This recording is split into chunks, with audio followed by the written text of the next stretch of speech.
আজকের আদ্দিন হসপিটালের যে লাইসেন্স বাতিল করলো, সেই বাতিল আদেশ স্থগিত চেয়ে বাতিল চেয়ে রিট করেছি।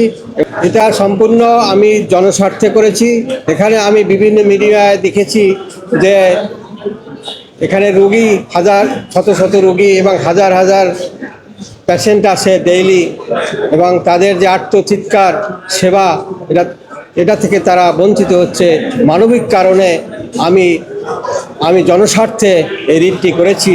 আদ্দিন হাসপাতাল আমার কাছে আসেওনি এবং আমি এটা জনস্বার্থে করেছি। তাদের আইনজীবী, সেটা তাদের বিষয়। আমি এখানে আইন চ্যালেঞ্জ করেছি।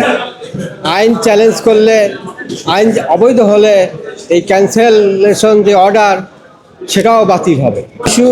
শিশু মারা যাওয়ার বিষয়ে আমি ইতিপূর্বে একটি রিট করেছিলাম তদন্ত চেয়ে এবং তাদেরকে ক্ষতিপূরণ দেওয়ার জন্য।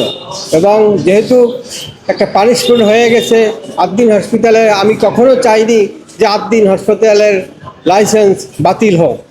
আমি চেয়েছি একটি তদন্ত হোক, এবং ওই আইনে 1982 সালে অর্ডিন্যান্স, সেখানে অল্টারনেটিভ বিচারের বিধানও আছে। সেখানে পেনাল করে 304 এ ধারাও তাদের বিরুদ্ধে মামলা হয়, ফৌজদারি মামলায়।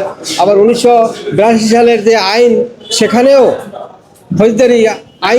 ফৌজদারি আইনে বিচার হয়, এবং সেখানেও 6 মাস পর্যন্ত দণ্ড দেওয়ার বিধান আছে। সরকার এই সমস্ত ফৌজদারি মোকদ্দমায় না যে একটা ক্যান্সেল করলো তাদের লাইসেন্স, যার জন্য হাজার হাজার মানুষ, হাজার হাজার রোগী সাফার করতেছে। এই জন্য আমি জনস্বার্থে এই রিটটি করেছি।